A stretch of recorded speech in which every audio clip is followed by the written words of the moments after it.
हाँ, दूसरा number question क्या है कि कोई बर्तन है ना, कोई बर्तन एक खोखले अर्धगोले के आकार का है जिसके ऊपर एक खोखला बेलन अध्यारोपित है ना। सब लोग देख रहे हैं, अर्धगोले पर खोखला बेलन रखा हुआ है और इस तरह से एक ठो बर्तन बना है ना।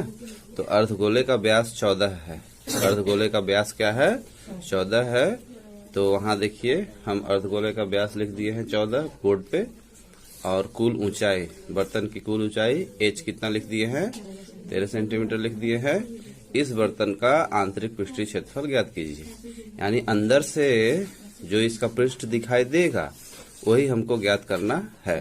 तो आइए हम समझते हैं, ठीक है।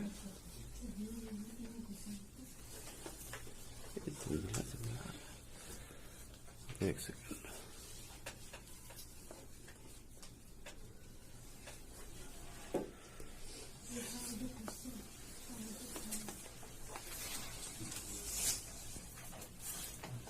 तो कैसा चित्र बनेगा? नीचे से अर्धगोला और ऊपर से कैसा है? बेलन के जैसा है। तो ये इस तरह का होता है बेलन, आप जानते ही होंगे। ये ऐसा हो गया, ठीक है, ये ऐसा हो गया। कुल ऊंचाई जो है इसकी यहाँ से लेकर के यहाँ तक कितनी है? 13 सेंटीमीटर है टोटल ऊंचाई है ना।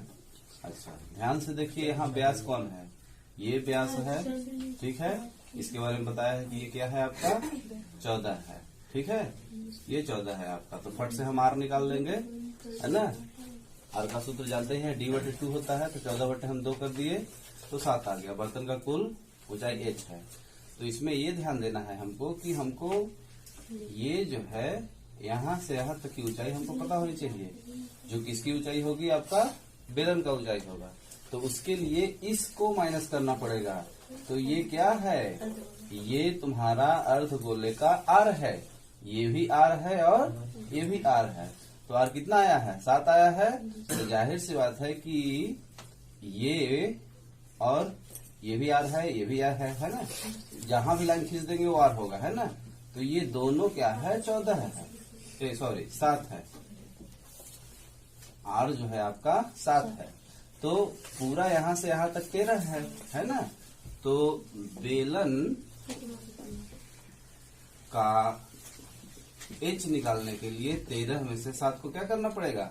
माइनस करना पड़ेगा। ये हटेगा तब तो इतना निकलेगा। तो ये आपका आ जाएगा, कितना आ जाएगा? 6 आ जाएगा, ठीक है। 7 माइनस कर देंगे 13 में से तो कितना हो जाएगा आपका? 6 हो जाएगा। अब इस चित्र में आपको अंदर से नहीं दिखाई दे रहा होगा क्योंकि बोला है कि आंतरिक निकालिए। तो ध्यान से देखिए, ये ऐसा दिख रहा है ना। ये देखिए, ये आपका अर्धगोला है और ये है आपका बेलन। तो इसको जब ऐसे कर देंगे तो वो ऐसा ही डिजाइन हो जाएगा। और अंदर से निकालने के लिए बोल रहा है कि आंतरिक पृष्ठीय क्षेत्रफल निकालिए। तो जब ध्यान से झांकेंगे अंदर में तो क्या क्या दिख रहा है? अर्धगोले का भी वक्र ही दिख रहा है, यही चीज दिख रहा होगा। और बेलन का भी क्या दिख रहा है? वक्र ही दिख रहा है। वक्र का हम बताए थे, मतलब वक्र का मतलब ये होता है घुमा हुआ। ये जहाँ हमारी उंगली टच हो रही है ना, ये घुमा हुआ को क्या कहते हैं? वक्र कहते हैं, ठीक है। तो जब वक्र ही दिख रहा है दोनों को मिलाने पर, है ना, तो वक्र ही ना करेंगे, ठीक है। खोखले में ऊपर का खुला हुआ है, इधर का खुला हुआ है, तो लेना ही नहीं है। वो लेंगे तब तो कुल होता है। तो यहाँ कुल का कोई मतलब ही नहीं है। तो इसका वक्र और इसका वक्र दोनों मिल के बना है ये। तो अंदर से सिर्फ वक्र ही दिखाई देगा। तो इसलिए हम क्या करेंगे? दोनों के वक्र को क्या कर देंगे? जोड़ देंगे, है ना। तो बेलन का वक्र को CA से कहते हैं ना, CA से प्लस अर्ध गोले का CSA, ठीक है। समझ गए बात को? अच्छा, बेलन का CSA का सूत्र क्या होता है? 2πRH। और अर्धगोले के CSA का सूत्र क्या होता है? 2πR का स्क्वायर, ठीक है। तो अब ध्यान से देखिए, ये दोनों और R भी साथ में है ना, ये सब दोनों में कॉमन है। तो उसको बाहर आप निकाल लेंगे जब, ठीक है, तो आपका यहाँ से h बच गया और यहाँ से क्या बच गया, एक ठो r बच गया। अब इसके ऊपर आपको मान सारा बैठा देना है, ठीक है, तो मान बैठाइए। तो 2 है, पाई का मान कितना होता है 22/7, r का मान कितना इसमें दिया है, दोनों का r सेम होगा, है ना, क्योंकि उसी के ऊपर है। h कितना निकाले हैं हम बेलन का h निकाले हैं 6, है ना, जरूरत था तो हम निकाल दिए। r कितना है 7 ही है, ठीक है, 7 से 7 इकट्ठ हो जाएगा, ये 44 आ जाएगा, है ना, यहाँ गुणा छुपा रहता है। 6 और 7 जोड़ देंगे तो कितना हो जाएगा 13 हो जाएगा। अब इसका गुणा कर देंगे तो आपका क्या आ जाएगा, इसका आंतरिक पृष्ठीय क्षेत्रफल, है ना। तो यहाँ पर थोड़ा सा लिखना चाहिए कि बर्तन का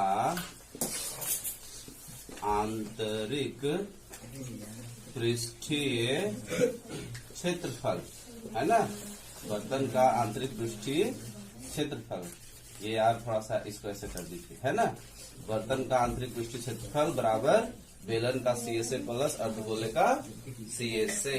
इस तरह से आप पूरा जब कर लेंगे तो इसका आंसर कितना आ जाएगा 572। क्षेत्रफल जो होता है वो हमेशा किसमें होता है, स्क्वायर में होता है, ठीक है। तो सेंटीमीटर में पूरे दिए हुए थे इसके लेंथ और ब्रेथ, ऊंचाई और त्रिज्या, तो इसलिए इसका किसमें आ जाएगा, स्क्वायर में आ जाएगा। देखिए 6 नंबर क्वेश्चन आ गया। अब ध्यान से देखिए, एक दवाई है ना, दवा का कैप्सूल है, ठीक है, दिख नहीं रहा है, दवा का कैप्सूल एक बेलन के आकार का है, ठीक, दोनों सिरों पर एक एक अर्धगोला लगा हुआ है, ठीक है, दोनों सिरों पर एक एक अर्धगोला लगा हुआ है। पूरे कैप्सूल की लंबाई 14 मिलीमीटर है, mm यानी मिलीमीटर है, इसका व्यास 5 मिलीमीटर है, इसका पृष्ठीय क्षेत्रफल ज्ञात कीजिए, पृष्ठीय क्षेत्रफल ज्ञात कीजिए। चलिए हम जो दिया था वहां लिख दिए, कैप्सूल का D है 5 मिलीमीटर और उससे R निकाल दिए, 5/2 लिख दिए। उसके बाद कैप्सूल का कुल ऊंचाई h जो है 14 मिलीमीटर, बोर्ड पे देखिए लिखा हुआ है। बेलन का h हमको निकालना होगा और कैप्सूल का क्षेत्रफल हमको निकालना है ना, कुल पृष्ठीय क्षेत्रफल, ठीक है। तो देखिए समझते हैं इसको चित्र के माध्यम से। आपका ये कैप्सूल का बीच वाला हिस्सा हुआ जो किसके जैसा दिख रहा है, बेलन के जैसा दिख रहा है, और दोनों तरफ अर्धगोला लगा हुआ है, ये ऐसे हो गया और ये ऐसे हो गया, ठीक है। कुल लंबाई इसकी कितनी है 14 है, यहाँ से लेकर के यहाँ तक पूरा लंबाई कितना है 14 मिलीमीटर है। अब हमको इसका लंबाई पता करना होगा, मतलब ये ऐसे खड़ा कर देंगे तो ऊंचाई हो जाएगा, तो ये ऊंचाई ही समझिए इसको, ऊंचाई, ये जो है आपका बेलन का जो हिस्सा है उसका ऊंचाई हमको पता करना होगा। तो ध्यान से समझिएगा, तो ये है R, बेलन का भी R वही है और अर्धगोले का R भी वही है। तो R अभी हम बोल रहे ना कि 5/2 हो जाएगा, तो इसको काट सकते हैं, 2 से काटेंगे तो 2.5 आएगा। देखिए कैसे कटता है, 2 दूना 4, 1 आया, दशमलव लगाते हैं तो 1 0 मिलता है, 2 पंचे 10। तो कहने का सीधा सा मतलब है कि ये जो जगह है, ये लाइन, ये R है, ये 2.5 का है, और अभी कुछ देर पहले बताया था कि ये भी 2.5 का होगा, क्योंकि अर्धगोले में जहां जाएंगे वहां R ही आपको मिलेगा, ठीक है। तो इधर भी ये होगा 2.5, ये भी होगा 2.5, ठीक है। तो ये पूरा जो लंबाई है 14 का है मैंने बताया, तो पूरे में से बेलन का जब ऊंचाई निकालना होगा आपको, तो 14 में से क्या माइनस करना पड़ेगा, दोनों तरफ 2.5 और 2.5 की जो ये लंबाई दिख रही है ना R, वो माइनस करना पड़ेगा, तब तो इतना दूर का निकलेगा। हमको इतना ही चाहिए बेलन के h के लिए, है ना। तो 2.5 और 2.5 मिला करके दोनों तरफ से हम क्या कर देंगे, माइनस कर देंगे, तो कितना आ जाएगा 14 - 5 यानी कि 9 आ जाएगा, ठीक है। ये आपका बेलन का ऊंचाई हो गया, और कैप्सूल का कुल क्षेत्रफल निकालना है, ठीक है। कैप्सूल का कुल पृष्ठीय क्षेत्रफल जो है आपको निकालना है। तो अब ध्यान से देखिए ना, क्या क्या दिख रहा है कुल पृष्ठीय क्षेत्रफल इसका निकालने के लिए। तो थोड़ा सा समझने का कोशिश करिए। देखिए, इससे बना है कैप्सूल, दिख रहा है, 2 ठो अर्धगोला है और एक क्या है, बेलन। ठीक है, तो ध्यान से देखिए, यहाँ से ऐसे जुड़ा हुआ है और इधर से ऐसे जुड़ा हुआ है। ठीक है, अब इसका जो है हमको कुल पृष्ठीय क्षेत्रफल ज्ञात करना है। तो कुल में दिख क्या रहा है हमको, ध्यान से देखिए, बेलन का सिर्फ वक्र दिख रहा है आपको, देख रहे हैं, बेलन का सिर्फ वक्र दिख रहा है। इधर से भी अर्धगोले का वक्र दिख रहा है और इधर से भी अर्धगोले का क्या दिख रहा है हमको, सिर्फ वक्र ही दिख रहा है। तो क्या करना है, इसका वक्र, इसका वक्र और इसका वक्र, तीनों का वक्र हम जोड़ देंगे। ठीक ना, तो इसका कुल पृष्ठीय क्षेत्रफल निकल के आ जाएगा। ये जो कैप्सूल है, इस कैप्सूल का कुल पृष्ठीय क्षेत्रफल निकल के आ जाएगा। समझ में आ रहा है बात? जो हमको दिखेगा वही ना निकालेंगे। क्लियर है ना? संपूर्ण तो इसका दिख नहीं रहा है, ध्यान से देखिए, ये जो है हिस्सा ये नहीं दिख रहा है, ये नहीं दिख रहा है, ये नहीं दिख रहा है, ये नहीं दिख रहा है। ये सब आता है तब तो संपूर्ण होता है। तो ये नहीं दिख रहा है, इसलिए हम जो जो दिखता है उसी के हिसाब से हम चलते हैं। तो क्या दिख रहा है हमको, वक्र दिख रहा है। तो ध्यान से देखिए कैसे इसको करेंगे आप, क्या क्या। तो बेलन का CA से है ना, में प्लस क्या कर देंगे, दोनों तरफ से अर्ध गोला था तो 2 कर दीजिए और अर्ध गोला कर दीजिए। CS से, दोनों का CS से। ठीक है, और फार्मूला रखिए वही, बेलन का क्या होता है, 2 पाई RH और इसका क्या हो जाएगा, 2 पाई R स्क्वायर। R दोनों का सेम ही होगा क्योंकि दोनों का R एक चिपकाते हैं तो एक ही जैसा आ रहा है। ठीक है, तो कॉमन निकालिए, देखिए ध्यान से, 2 पाई R भी उसी के जैसा है तो R भी निकल जाएगा। तो 2 पाई R निकल जाएगा, तो यहाँ H बचेगा, यहाँ 2 बचा है और 2 ठो R है, स्क्वायर का मतलब 2 ठो होता है R, तो एक बाहर निकला तो 1 ठो R बच जाएगा। अब 2 पाई का मान कितना होता है, 22/7 ही लेना है ना। हाँ, 22/7। ठीक है, और R कितना है आपका, 2.5 है। H कितना है आपका, H ये किसका H है, बेलन का है ना, तो बेलन का H 9 है, 2 और R कितना है, 2.5। R दोनों के लिए सेम है। ठीक है, जब दोनों के लिए R सेम रहता है तभी बाहर निकलता है, नहीं रहेगा तो नहीं निकाल सकते। अब यहाँ क्या करना है, ये तो कट नहीं रहा है तो अंदर का काम पहले कर लीजिए, इधर गुणा थोड़ा सा कर लीजिए, 44 हो जाएगा, 22 दूना 44 और ये हो गया। उसके बाद 9 प्लस ये जब गुणा कर देंगे तो कितना हो जाएगा, 2.5 में 2 का गुणा करेंगे तो 2 पंचे 10 की 0 हासिल 1, 2 दूना 4 और 1 5। एक अंक के बाद दशमलव है तो एक अंक के बाद हम क्या लगा देंगे, दशमलव लगा देंगे। तो दशमलव के बाद 0 का कोई मतलब होता नहीं है, इसलिए हम क्या लिखेंगे, 5 लिखेंगे। तो 44 गुणे, तो इसका भी गुणा कर लीजिए ना, बार बार वही लिखने का क्या जरूरत है। तो 44 में 2.5 का हम गुणा करेंगे। ठीक है, तो 5 चौको 20 हासिल 2, 5 चौको 20 और 2 22, फिर 2 का करेंगे तो 4 दूना 8, 4 दूना 8। ठीक है, तो ये 0 हो गया, ये 10 हो गया, हासिल 1 चला गया, ये 11 हो गया। कहने का मतलब ये हुआ कि एक अंक के बाद दशमलव है तो एक अंक के बाद दशमलव हम यहाँ लगाएंगे, तो दशमलव के बाद 0 का कोई मतलब नहीं होता है।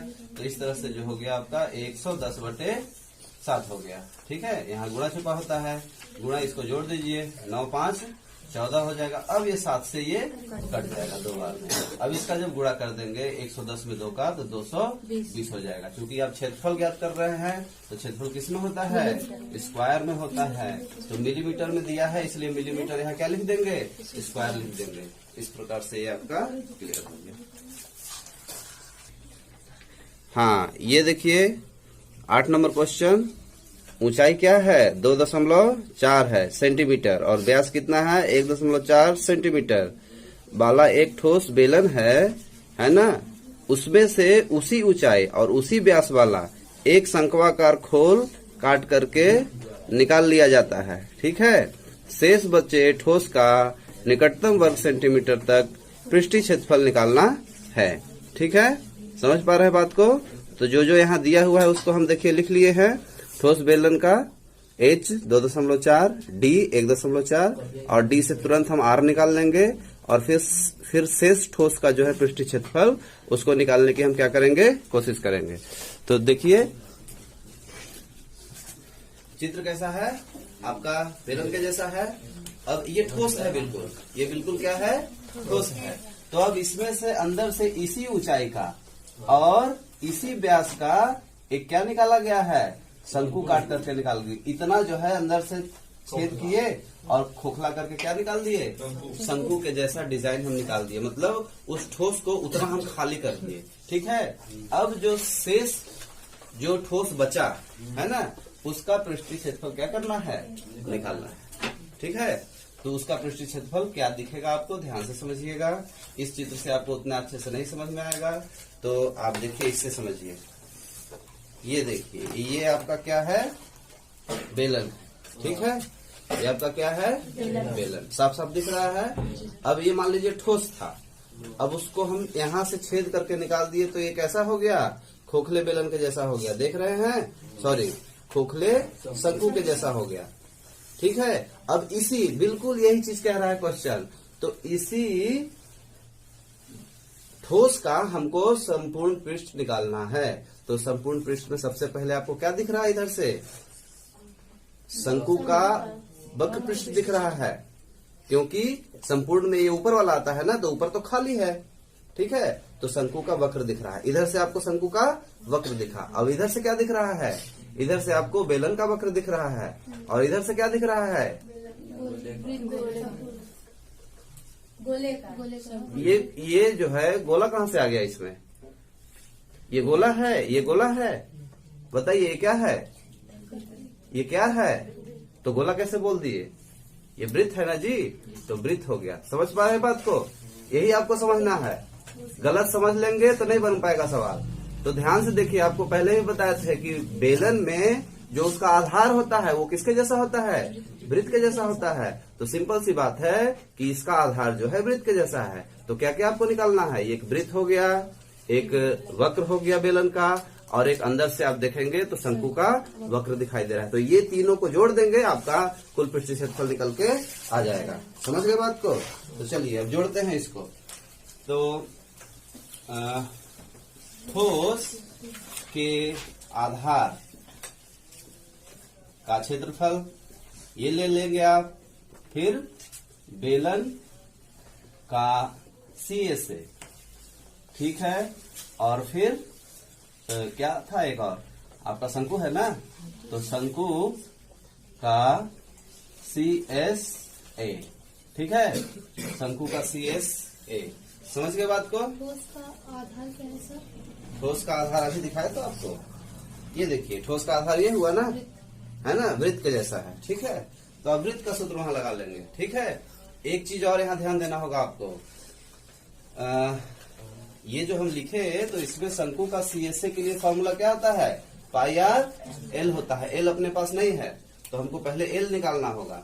इसलिए हम क्या करेंगे, इधर हम l निकाल देते हैं। पहले आप l निकाल लीजिएगा, उसके बाद इसको यूज करिएगा, इसको बाद में यूज करिएगा, पहले l निकालिएगा। ठीक है। तो l निकालते हैं। ठीक है।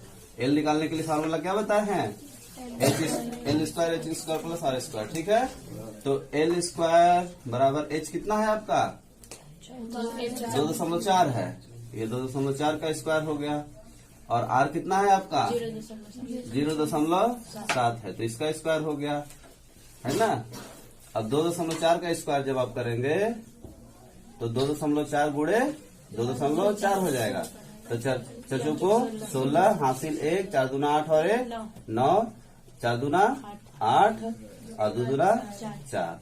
अब 6, 8 8 16 1 17 और 1 5। 2 अंक के बाद दशमलव है, ध्यान से देखिए। तो 2 अंक के बाद दशमलव आप यहाँ लगा देंगे, 5.76। और यहाँ जब करेंगे आप तो क्या होगा 0.7, तो 7 7 49।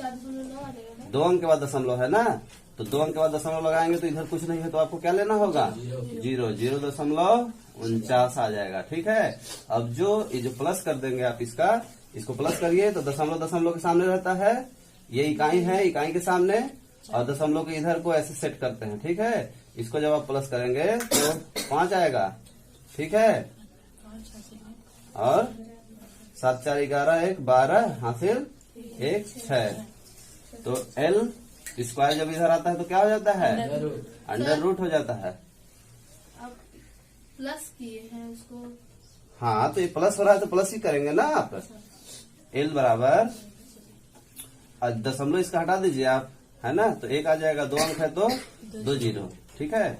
तो एल बराबर जो है आपका 625/100 दिख रहा है आपको, है ना। अब इसका क्या करते हैं? गुणनखंड कर देते हैं।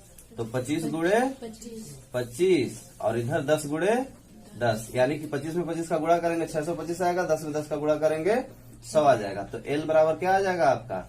25/10। जोड़ी बन के बाहर निकलता है, पता ही होगा। इसको आप काट देंगे यदि, है ना, तो 2.5 आएगा, ठीक है। किसमें है ये? सेंटीमीटर में है ना। अब इसको यहाँ यूज करना होगा आपको, ठीक है। तो आधार क्या है? बेलन वृत्त के जैसा दिखाए थे आपको। बेलन का CSA क्या होता है? 2πr(h) और शंकु का CSA क्या होता है? πr(l). समझ गए? अब सबके पास क्या निकलेगा? πr, ठीक है। πr निकाल लीजिए। तो यहाँ 2 ठो है, यहाँ पे 2h। 1 सेकेंड, r निकल रहा है ना, तो ये 2 और h बचेगा, ठीक है। और यहाँ पे l बचेगा। आइए अब मान रख लेते हैं। 22/7 इसका मान हो गया। r का मान 0.7 है, r का मान 0.7 लिख लीजिए। 2, h का मान 2.4 था और l का मान 2.5 आया है, ठीक है। इसको काट सकते हैं आप। तो 7 से जब 0.7 को काटेंगे तो इधर तो 0 हो जाएगा, दशमलव है तो दशमलव आ जाएगा, 7 एकम 7। तो 2 गुणे 0.1, यहाँ भी गुणा छुपा रहता है। अब इधर कोष्टक के अंदर का काम हम अलग से करते हैं। तो इसका जब आप गुणा कर देंगे तो क्या हो जाएगा?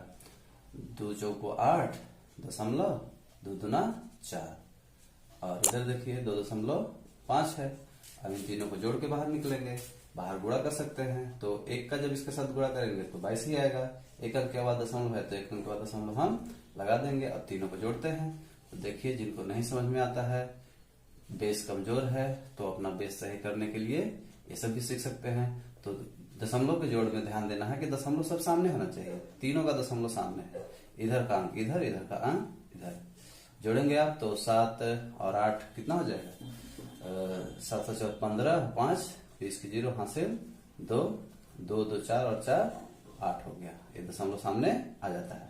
दशमलव के इधर 0 का कोई खास मतलब नहीं होता, इसलिए हम 8 से इसका गुणा कर देंगे। तो 8 दूना 16 हासिल 1, 8 दूना 16 और 1 17। तो ये जो है आपका दशमलव 1 अंक के बाद है तो 1 अंक के बाद दशमलव हम लगा देंगे। सेंटीमीटर स्क्वायर में क्षेत्रफल आता है। और इन तरह के क्वेश्चन में जहां कैलकुलेशन ज्यादा होता है वहां लगभग लिख देते हैं, थोड़ा बहुत 19-20 होता है तो काम हो जाता है। ओके।